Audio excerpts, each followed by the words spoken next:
Hello, ഇന്ന് നമുക്ക് ചക്ക കൊണ്ടുള്ളൊരു വിഭവം നോക്കിയാലോ. അതായത് ഇടിച്ചക്ക കൊണ്ടുള്ള തോരന്. സാധാരണ രീതിയിൽ തയ്യാറാക്കുന്ന ഇടിച്ചക്ക തോരൻ്റെ റെസിപ്പി ഞാൻ ഇട്ടിട്ടുണ്ട്. ഇത് വേറൊരു രീതിയിലാണ്. കാരണം ഇങ്ങനത്തെ അമ്മ പല രീതിയിൽ ഇടിച്ചക്ക കൊണ്ട് തോരൻ തയ്യാറാക്കി തന്നിട്ടുണ്ട്. ആ രീതിയിലൊന്നാണ് ഞാനിപ്പോൾ ചെയ്യുന്നത്. അതായത് ഒരു ചക്ക, ഒരു കുഞ്ഞു ചക്കയാണ്, നമ്മുടെ പറമ്പിൽ തന്നെ ഇരുന്നതാണ്, ഞാൻ തോരനത്തിനായിട്ട് ഇറുത്തതാണ്. ഇതിൻ്റെ പകുതി കൊണ്ട് ഞാൻ സാധാരണ രീതിയിൽ ഇടിച്ചക്ക തോരൻ ഒരു റെസിപ്പി ഇട്ടിട്ടുണ്ടായിരുന്നു. ബാക്കി പകുതിയാണ് ഞാനിപ്പോൾ ഇതിനേക്കായി എടുക്കുന്നത്. ഇതിൻ്റെ പകുതി എടുത്തായിരുന്നു ആദ്യത്തെ റെസിപ്പിക്ക്. ബാക്കി ഞാൻ ഒരു മുറി വെച്ചിരുന്ന് അതെടുത്ത് ഇന്ന് ഞാൻ ഒരു വേറെ രീതിയിൽ ഇടിച്ചക്ക തോരൻ തയ്യാറാക്കുകയാണ്. ആദ്യം ആ ചക്കയെ നമുക്ക് ചെറിയ കഷ്ണങ്ങളാക്കിയിട്ട് അതിൻ്റെ പുറം മടലെല്ലാം കളയണം. അത് കളഞ്ഞ് അതിൻ്റെ ചക്കയുടെ കറ, അത് അരക്ക് എന്നാണ് നമ്മളിവിടെ പറയുന്നത്, അതും കളഞ്ഞ് എണ്ണ വെച്ചോ പേപ്പർ വെച്ചോ തുടച്ച് കളഞ്ഞിട്ട് തീരെ പൊടിയായിട്ട് അരിഞ്ഞ് മാറ്റി വെച്ചൊക്കെയാണ്. എന്നിട്ട് ഇത് പരിപ്പാണ് നമുക്ക് വാങ്ങാൻ കിട്ടുന്നത്. ചെറുപയറിട്ട് വെക്കുന്നേക്കാളും നല്ലതാണ് ഈ പരിപ്പ് ചേർത്ത് വെക്കുന്നത്. അത് നമ്മൾ കുറച്ച് വേവിക്കാനായിട്ട് വെച്ചിട്ട് വേറൊരു പാൻ അടുപ്പിൽ വെച്ച് ചൂടാകുമ്പോൾ വെളിച്ചെണ്ണ ഒഴിച്ചിട്ട് നമ്മൾ പൊടിയായി അരിഞ്ഞു വെച്ചേക്കുന്ന, തീരെ പൊടിയായിട്ട്, മാക്സിമം എത്ര പൊടിയായിട്ട് അരിയാൻ പറ്റുമോ അത്രയും ചെറുതാക്കുക. അരിഞ്ഞു വെച്ചേക്കുന്ന ചക്ക അതിലേക്ക് തട്ടി ആവശ്യത്തിനുള്ള ഉപ്പും കൂടെ ചേർത്ത് നന്നായിട്ട് ഇളക്കണം. നന്നായിട്ട് ഇളക്കി അതിൻ്റെ ഫ്ലെയിം ലോയിലേക്കും മീഡിയത്തിൻ്റെ ഇടയിലാക്കി വെക്കുക. അത്ര ചൂടിൻ്റെ ആവശ്യം വരും. കാരണം തീ കുറച്ച് വെക്കാൻ, ചക്ക ഇച്ചിരി വേവാൻ സമയമെടുക്കും. അതുകൊണ്ട് നമ്മൾ അല്ലാതെ ആണെങ്കിൽ കുക്കറിൽ ചക്ക വേവിച്ചിട്ട് പൊടിച്ചാണ് എടുക്കുന്നത്. ഞാനിപ്പോൾ ആ രീതിയിലല്ല ചെയ്യുന്നത്, ഈ രീതിയിലാണ്.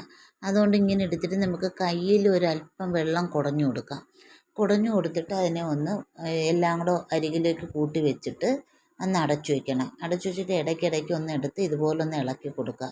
കാരണം ചക്ക മുട്ടി പിടിച്ച് കരിയാതിരിക്കാനായിട്ട്. വീണ്ടും നമുക്ക് അടച്ചു വയ്ക്കാം. അത് വേവുന്ന സമയത്തേക്ക് നമുക്കതിൻ്റെ അരപ്പ് തയ്യാറാക്കിയെടുക്കാം. കുറച്ച് കൂടുതൽ തേങ്ങ ചേർത്തിട്ട് മഞ്ഞൾപ്പൊടിയും ചേർത്ത് എരിവിന് പച്ചമുളകും വെളുത്തുള്ളി കുറച്ച് കൂടുതൽ ചേർക്കുക ചക്ക ആയതുകൊണ്ട്. പിന്നെ ജീരകവും കൂടെ ചേർത്ത് ചതച്ചെടുക്കുക, തോരത്തിൻ്റെ അളവിന് ചതച്ചെടുക്കുക. എന്നിട്ട് നമ്മുടെ ചക്ക വീണ്ടും ഇളക്കി കൊടുക്കുക. അപ്പോഴത്തേക്കും കൈകൊണ്ടൊരു ഒന്നെടുത്ത് ഞെക്കി നോക്കുമ്പോൾ നമുക്കറിയാം ചക്ക വെന്തിട്ടുണ്ടാവും. ആ സമയത്തേക്ക് നമ്മൾ വേവിച്ച് വെച്ചിരിക്കുന്ന പരിപ്പും കൂടി ഇതിൽ ചേർത്ത് കൊടുക്കണം. സാമ്പാർ പരിപ്പ് ചേർക്കേണ്ട, ഈ പയറ് പരിപ്പാണ് നല്ലത്. അതുകൂടെ ചേർത്ത് കൊടുത്തിട്ട് ഇത് തമ്മിലൊന്ന് നന്നായിട്ട് മിക്സാക്കണം. ചക്കയും ഈ പയറ് പരിപ്പും കൂടെ നന്നായിട്ട് മിക്സാക്കുക, ഇളക്കി. അത് മിക്സാക്കിയിട്ട് വേണമെങ്കിൽ 1 മിനിറ്റ് അടച്ചു വയ്ക്കാം. ഇല്ലെങ്കിൽ നമ്മൾ ഇനിയിപ്പോൾ അരപ്പ് ചേർക്കും. അരപ്പ് ചേർത്തിട്ട് ഇതിനെ എല്ലാം കൂടെ ഒന്നിച്ചടച്ചു വെച്ചാലും മതിയാവും. എന്നിട്ട് നമുക്ക് ആ അരപ്പ് അതിലേക്ക് ചേർത്ത് കൊടുത്ത് ആ മിക്സിയുടെ ജാറിലേക്ക് ഒരല്പം വെള്ളവും കൂടെ ചേർത്ത് അത് ഒഴിച്ച് നമുക്കതിനെ അരപ്പ് വേവണമല്ലോ, അതിൻ്റെ പച്ച മണം മാറി കിട്ടാനായിട്ട് നമുക്ക് അടച്ചു വയ്ക്കാം. അടച്ചു വെച്ചൊരു 2-3 മിനിറ്റ് കഴിയുമ്പോൾ നമുക്ക് അടപ്പ് തുറന്നിട്ട് ഇളക്കിയെടുക്കാം. ഇളക്കി കൊടുത്തിട്ട് നന്നായിട്ട് ഇളക്കുക. അപ്പോഴത്തേക്ക് എന്തായാലും കരിയത്തില്ല, പിടിക്കത്തില്ല. കാരണം ഫ്ലെയിം അതനുസരിച്ച് അഡ്ജസ്റ്റ് ചെയ്ത് വെച്ചാൽ മതി. ചക്കയും പരിപ്പുമായിട്ട് ചേർന്ന് നന്നായിട്ട് റെഡിയായി വരും. അപ്പോഴും നമുക്കൊരു അല്പം കറിവേപ്പിലയും കൂടെ ചേർത്ത് വീണ്ടും ഒന്ന് ഇളക്കി കൊടുത്താൽ നമ്മുടെ ചക്ക തോരൻ റെഡിയായി. അതായത് ഇടിച്ചക്ക തോരൻ ഒരു വ്യത്യസ്ത രീതിയിൽ തയ്യാറാക്കുന്നത് റെഡിയാവും. വീണ്ടും ഒരു ചക്കക്കാലമായില്ലേ. ഇനി മിക്ക വീടുകളിലും ചക്ക കൊണ്ടുള്ള പല ഐറ്റംസ് ആയിരിക്കും. ചക്കയുടെ വെറൈറ്റികളാണ്. ഞാനും അങ്ങനെയൊക്കെ തന്നെയാണ് കേട്ടോ.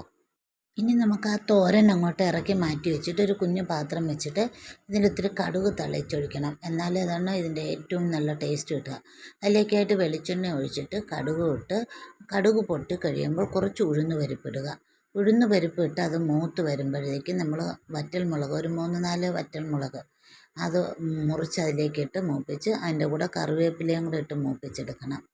കറിവേപ്പിലയും കൂടെ ഇട്ട് മൂപ്പിച്ച് നല്ല മണവും, ഉഴുന്നിൻ്റെയും കറിവേപ്പിലയും മുളകും എല്ലാം കൂടെ മൂത്ത് നല്ല മണമാവും.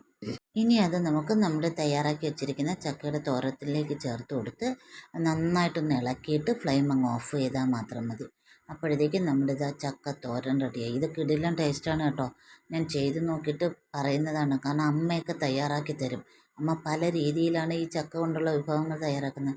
ചക്കയുടെ ചവണി മാത്രം എടുത്തിട്ട് അമ്മ എന്തെല്ലാം ഐറ്റം ഉണ്ടാക്കുമെന്നറിയോ. അതൊക്കെ ഞാൻ ഓരോരോ വീഡിയോ ആയിട്ട് പിന്നാലെ ഇടുന്നതാണ്. എന്തായാലും ഈ വീഡിയോ കാണുന്നവർ ഇങ്ങനെയും കൂടെ ഒന്ന് ചക്കത്തോരൻ തയ്യാറാക്കി വെക്കണേ. അതായത് ഇടിച്ചക്ക തോരനാണ്.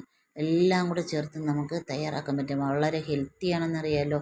വീഡിയോ ഇഷ്ടമായെങ്കിൽ ലൈക്ക് ചെയ്യാൻ മറക്കല്ലേ. സബ്സ്ക്രൈബ് ചെയ്യാത്തവർ ഒന്ന് സബ്സ്ക്രൈബ് ചെയ്തേക്കണേ. എന്തെങ്കിലും അഭിപ്രായങ്ങളുണ്ടെങ്കിൽ കമൻറ്റ് ചെയ്തേക്കണേ. തീർച്ചയായിട്ടും ഒന്ന് ട്രൈ